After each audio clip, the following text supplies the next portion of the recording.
Blessed morning guys. Ngayon, tuturuan ko naman kayo kung paano sindihan yung kulkala natin. So, una, kuha tayo ng tissue paper. Lagay natin sa loob. Tapos, palibot natin sa burner. At ito yung use oil. Galing sa motor to. So, siguraduhin natin na basang-basa yung tissue paper. Para pag umapoy mamaya, kumakapit yung apoy sa tissue para hindi mamatay pag bumuga na yung hangin.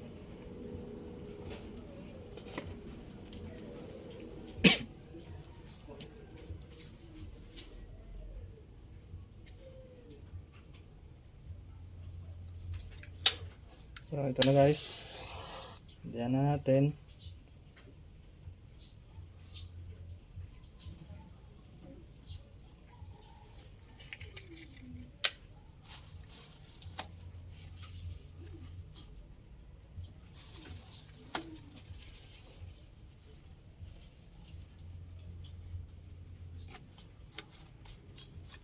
Kapag ito na guys, bibigyan natin siya ng konting hangin. So adjust natin dito. Yan. Ayan. So ngayon, may hangin na siya. So unti-untiin na lang natin para lumakas siya.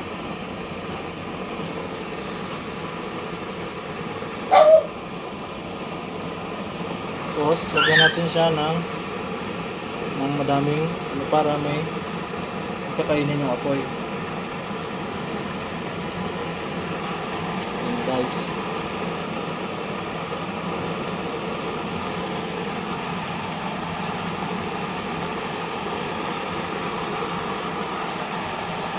Pag ganyan na malakas yung apoy niya, pwede na natin siyang palakasin. Adjustin na rin dito, malakas na yan. Ayan.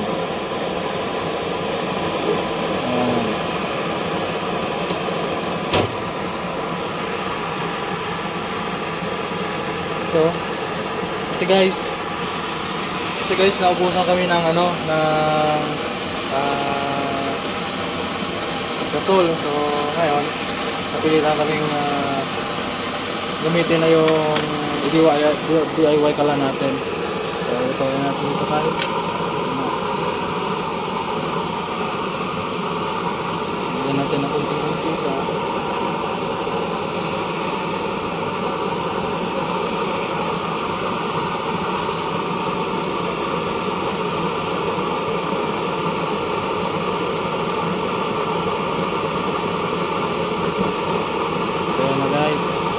Siya.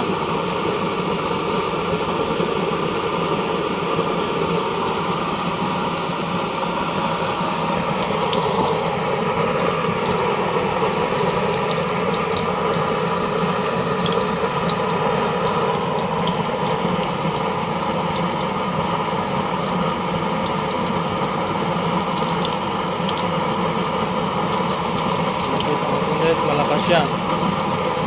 Mainit ang apoy niya.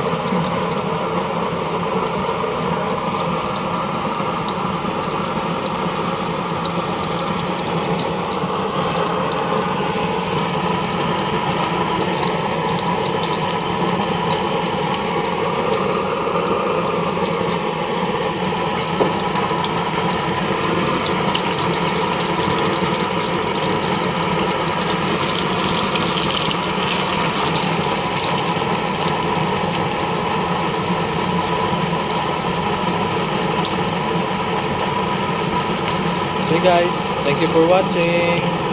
Sana may tutunan kayo.